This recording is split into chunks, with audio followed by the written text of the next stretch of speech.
राष्ट्र की जो तकलीफ है, हिंदू हिंदू को बचाएगा, मुस्लिम मुस्लिम को बचाएगा, ईसाई ईसाई को बचाएगा, क्रिश्चियन, सारी कम्युनिटी, बुद्धिज्म, सब अपने अपने, इनको छोड़कर अगर नीचे जाए तो सब अपनी अपनी कौम को बचाने में सब लगे हैं।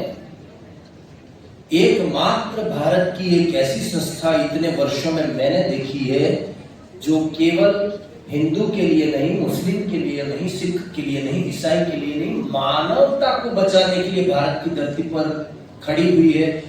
उस संस्था का नाम है भारतीय सर्वधर्म संसद, जिसने भारत को बचाने का संकल्प लिया है। हिंदू अकेला बचेगा, भारत नहीं बचेगा। अकेला मुस्लिम बचेगा, भारत नहीं बचेगा। अकेला क्रिश्चियन बचेगा, भारत नहीं बचेगा। बट भारत बचेगा तो हिंदू मुस्लिम सिख ईसाई सब बचेंगे। ऐसा संकल्प जिस महापुरुष ने अपने जीवन में आकर प्रगाढ़ प्रकल्प से जिसको पकड़ा है, ऐसे संतत्व को प्राप्त हमारे महाकुलेश्वर प्रभु पीठाधीश्वर सुशील जी महाराज के श्री चरणों में प्रणाम करूं और उनकी दीर्घायु की कामना करता हूं। उन्होंने यहां से कहा मुझे अभी कुछ करना बाकी है, मैं चाहता हूं तुम्हें और क्या दूं मैं दिल के सिवा, तुमको हमारी उम्र लग जाए कि तुम अगर कुछ कर सकते हो तो हम आपके पीछे चलने को तैयार हैं। दूसरी बात, एक बात और कहूं सर, कोई बात नहीं, तालियां नहीं, अभी सिर्फ सुन लो, उसमें भी समझ जाएगा।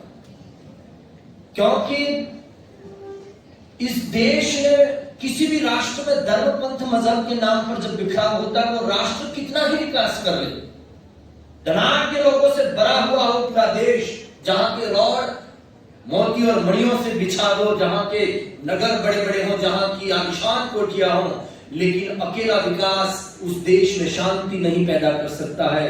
जिस देश की दो पटरियां होती है ट्रेन की, वैसे हर एक देश में हर एक जगह की दो पटरियां होती है।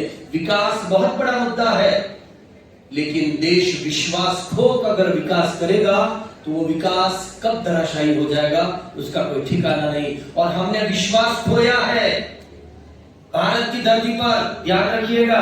मैं पीड़ा बोल रहा हूं, प्रवचन नहीं कर रहा हूं, ज्ञान उपदेश नहीं, ये तकलीफ है।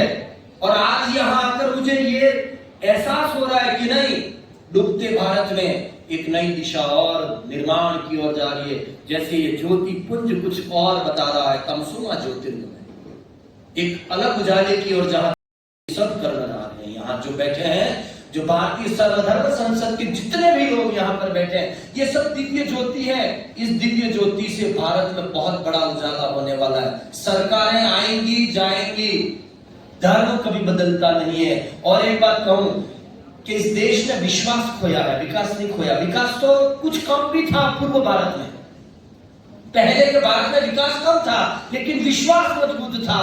तब हम किसी और शक्तियों से लड़ रहे थे। आज बाहर की कोई शक्ति हमारे पर हावी नहीं है, लेकिन अंदर के अंदर भारत को इतने टुकड़ों में षड्यंत्र के तहत बांट दिया गया है। और उन्हें पता है कि किसी भी धर्म को, किसी भी देश को तोड़ना है तो धर्म को पहले तोड़ो। वहां हिंदू को अलग करो, मुस्लिम को अलग करो, बुद्धिज्म को अलग करो, क्रिश्चियन को अलग करो। इसलिए भारत को मां कहा है, क्योंकि एक ही मां की कोख में सारी संतानें पल रही है। अमेरिका को मां नहीं कहा, जापान को मां नहीं कहा, किसी को नहीं कहा। एक मां है जिसमें सब संतानें पल सकती हैं। लेकिन हमें पता नहीं चल रहा है कि हम जिस देश में रह रहे वो हमारी मां है, हम उसके साक्षी हैं। अंत में इतनी बात कहूं, जिन्हें इश्क नहीं उन्हें कहना क्या, जिन्हें इश्क नहीं उन्हें कहना क्या, और जिन्हें इश्क है उनका कहना क्या। ये सब वो लोग हैं जिन्हें इश्क है, मोहब्बत है, प्रेम है, हर धर्म में एक ही बस्ती है। शब्द का उपयोग बहुत कम है। जिन्हें इश्क नहीं उन्हें कहना क्या, सारी दुनिया में नफरत पैदा कर दी है। जो प्रेम से हो सकता है वो परमाणु से करने की कोशिश की जा रही है, नहीं हो सकता। जिन्हें इश्क नहीं उन्हें कहना क्या, और जिन्हें इश्क है उनका कहना क्या। मजबूर साहब ने कहा था कि हर धर्म में नेकी बसती है, फिर भी हर धर्म में धंधे होते हैं। और मुझसे पूछो बात सही तो कुछ लोग ही गंदे होते हैं, और उनका कोई धर्म नहीं, कोई मजहब नहीं। नाम आप सबको मिलेंगे, पहले भी यहीं पर मिले थे, बाद में भी आज भी यहीं पर मिले हैं। सारी सर्वधर्म संसद को बहुत प्राण से, पावर से मैं नमन करता हूं। मिलकर काम करेंगे, आओ साथ चले, इस स्लोगन को और ज्यादा मजबूत करेंगे। इष्ट मिलन मना रहे हैं, तो ये बहुत बड़ा उत्सव है। निराशा में आशा का भाव जागृत करना, जब हम अंधेरों से घिर जाएं तो एक नई रोशनी हमारे जीवन का सूत्रधार बनती है, सूत्रपात करती है। भारतीय सर्वधर्म संसद के द्वारा यह आयोजन, और आज यह फादर एग्नेल स्कूल का सतरंग ऑडिटोरियम, मैं कहूंगा फादर साहब इसका नाम चेंज कर दो, इसका नाम कर दो संत रंग ऑडिटोरियम, क्योंकि कितने बार हम यहां पर आए हैं और यहां कितने तरह के संत बैठे हुए हैं, सबकी वेशभूषा अलग है। लेकिन मैं एक बात आप सभी से कहना चाहता हूं कि हम जैनवाद में हैं, हिंदूवाद में हैं, बौद्धवाद में हैं, मुस्लिमवाद में हैं, हम सबसे पहले इंसान हैं और उसके बाद में भारत के नागरिक हैं। और हम सबके अंदर इंसानियत का होना बहुत जरूरी है, मानवता का होना बहुत जरूरी है। और ईस्टर का यह दिन हमें यही संदेश देता है कि प्रेम के द्वारा हम संपूर्ण विश्व में शांति को स्थापित कर सकते हैं। मैं जैन धर्म से आता हूं। भगवान महावीर स्वामी जो कि अहिंसा का सूत्रपात करते हैं, अहिंसा का अध्याय सिखाते हैं, और अहिंसा संपूर्ण विश्व में शांति का संदेश प्रसारित करती है। सुशील गोस्वामी जी महाराज के माध्यम से मैं यहाँ आप लोगों के समक्ष में जो भाषा प्रयोग कर रहा हूं वो आपके देश की भाषा। I am not using English. ना हिंदी मेरा भाषा है, ना अंग्रेजी मेरा भाषा है। मेरा भाषा तो बोटी भाषा है।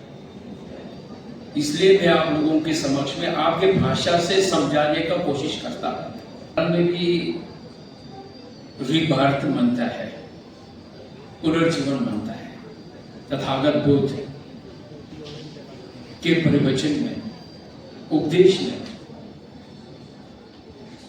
और जैसे ही आज ईस्टर के विषय विस्तार से प्रकाश डाला, आप लोग यहाँ आज ज्ञान प्राप्त कर रहा है। Not just celebrating your school's foundation day, you are getting a teachings and thoughts from the various religious leaders under the umbrella of this सर्वधर्म संसद। एक समय पर सब एकजुटता करके समय देना और समय मिलना वो नामुमकिन है। ये आप लोगों के लिए सौभाग्य है। Then you must feel and then you must listen a bit of silent। हम सब छत्र जीवन में मध्यम से आया है। पिन ड्रॉप साइलेंट करके सुनना चाहिए छात्रों को। Students must listen. और मनुष्य के जीवन इस समय आपको प्राप्त हुआ है। देखो वी ऑल आर हियर। भविष्य में आप लोगों को मनुष्य के जीवन मिलेंगे नहीं मिलेंगे, वो आपके वर्तमान कर्तव्य पर और कर्म पर निर्भर है। That things you must to get the knowledge from the various leader। सर्वधर्म संसद का प्रारंभ 2006 में हुआ है। परम पूजनीय दलाई लामा जी के जन्मदिन के समय बनाइए। मंदिर वही रहेंगे, मूर्ति वही रहेंगे, ग्रंथ वही रहेंगे, लेकिन आपके जीवन के प्रयोग में लाएंगे। If you not in practices in your life, then following the religion is nothing, zero, शून्यता है। ये स्कूल कब खत्म होगा, कब मैं इस ड्रेस से छोड़ दूंगा, कब मेरी ये क्लासेस खत्म होगी, मैं कॉलेज जाऊंगा, फ्रीडम होगा, जब मर्जी क्लास करूं, जब मर्जी क्लास करूं। जब कॉलेज पहुंचा तो लगा पैसा नहीं है। पैसा होता तो कितनी अच्छी बात होती। जब मेरी नौकरी लग जाएगी तो मुझे बहुत सुख मिलेगा। नौकरी लगे तो कहा शादी हो जाए तो मैं सेटल हो जाऊंगा। शादी हुई तो लगा बच्चे हो जाए तो मेरी फैमिली बन जाएगी। बच्चे हुए तो लगा जब इनकी मैं शादी करा दूंगा तो मेरे ऊपर से भार उतर जाएगा। उनकी शादी करा दी तो कहा रिटायरमेंट के बाद में सुख का सांस लूंगा। रिटायर हो गया। आज मुझे पता चला कि सबसे अच्छे दिन वो थे जब मैं स्कूल में था। आज इतने मेरे उम्र के अफसर से पूछो आपकी जिंदगी के सुनहरे दिन कौन से हैं, वो कहते हैं जब हम स्कूल में थे। तो मैं आपको ये कहना चाहता हूँ, आप अपने जीवन का सुनहरी दिन बिता रहे हैं, इसलिए इसको एंजॉय कीजिए, खुशी मनाइए कि आप अपने स्वर्ण काल में जी रहे हैं।